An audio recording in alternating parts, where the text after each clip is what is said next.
Is this thing on? Still in the realm of psychology and trying to understand violence, understanding aggression, understanding what causes people to do harm to others, to do harm to um, things using violence, using whether it be weapons or um, just their hands and stuff. Anyways, the concept here is the self, how we conceptualize who we are. And in psychology, there's sort of two different forms of how we conceptualize the self: the independent self and the interdependent self. So the independent self is basically the things that you yourself produce, that you yourself tie to your own thoughts, your own actions, your own behaviors. Whereas if we conceptualize the self in an interdependent sense, it's who you are in relation to other people, who you are in relation to a group, who you are in relation to a frame of abstraction of identities. So, for example, I am a half brother to twin siblings. I am a biological brother to another sibling. That is who I am in relation to other people. That's what interdependency is in the realm of psychology. But the thing is that it's sort of framed around the social rules that we play, whether by choice or not. Like, for example, our familial obligations depends on whether or not you have bonds with your family. And then sometimes you get estranged from your family, and then is that a role that you embrace?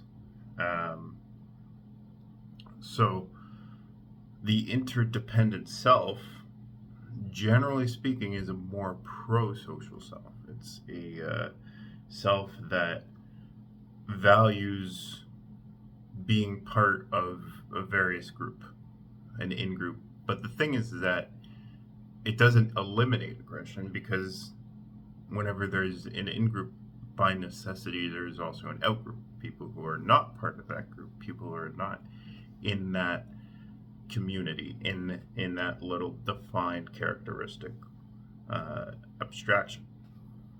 And so being interdependent does not eliminate aggression, because there's still outgroups. There's still groups that exist that you are not a part of, that you are not necessarily going to need to interact with positively, because your social bonds are not of their group. And this is sort of how stereotypes, how racism, how sexism, sometimes not as frequently with sexism, because to form heterosexual bonds, you need relationships with the other conceptions of gender. But that, again, it's not, gender and sex are not the same. The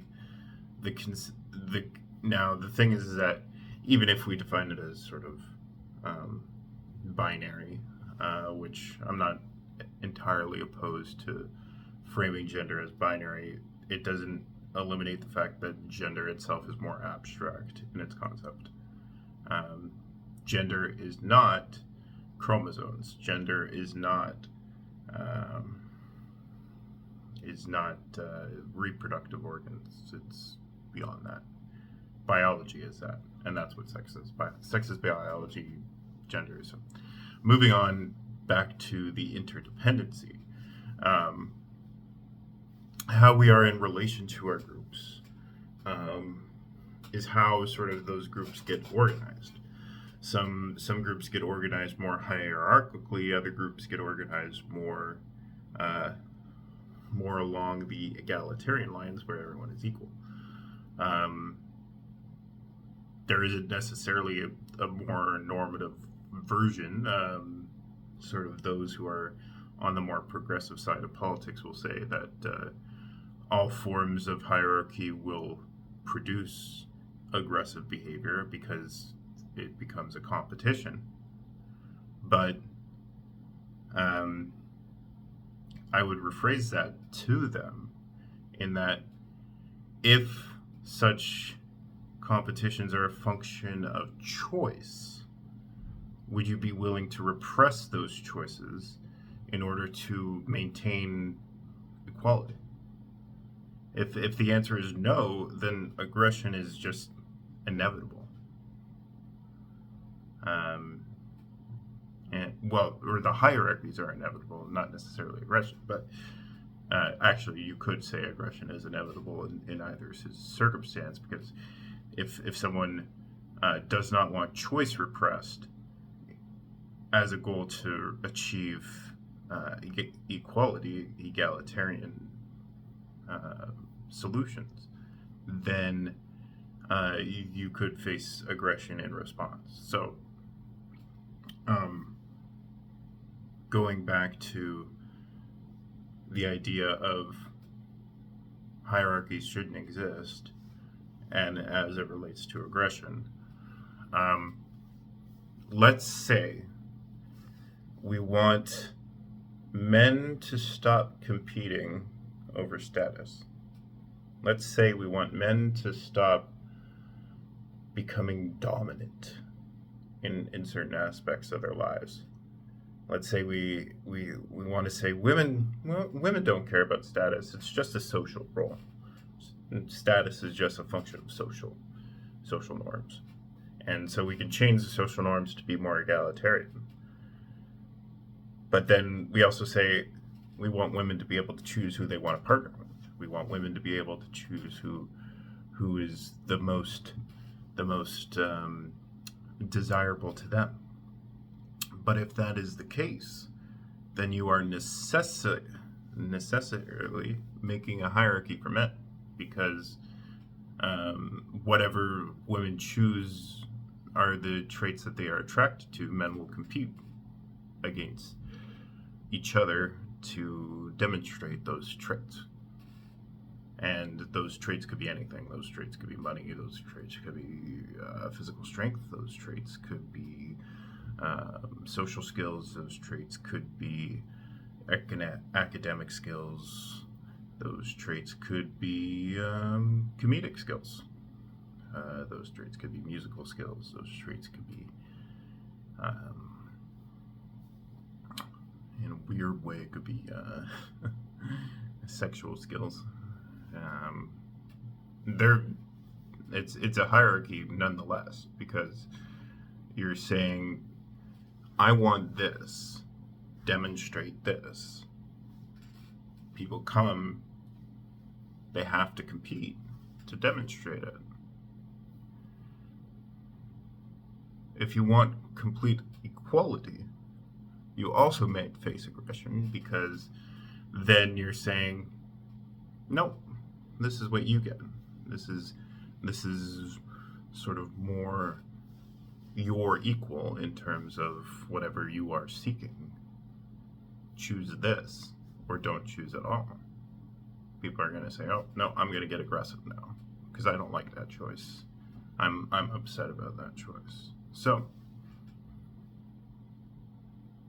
it relates to interdependency, because even in cultures that value equality, there's social competition. But it's not necessarily about what you can produce, but the relationships that you can build within that culture. And thus, generally speaking, I would say the interdependent self is a more pro-social self. They're not trying to sort of show off what they themselves can do, but they can show off how they can relate to other people in multiple ways. So The form of self in terms of aggression,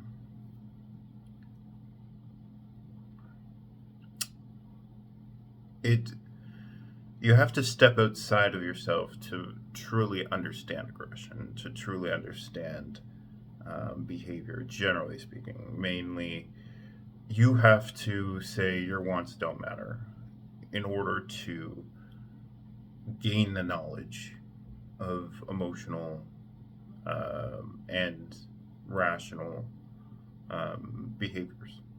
What behaviors are more emotional? What behaviors are more irrational? You have to separate yourself from your own wants. And it is tricky to do so. Everyone wants lots of different things.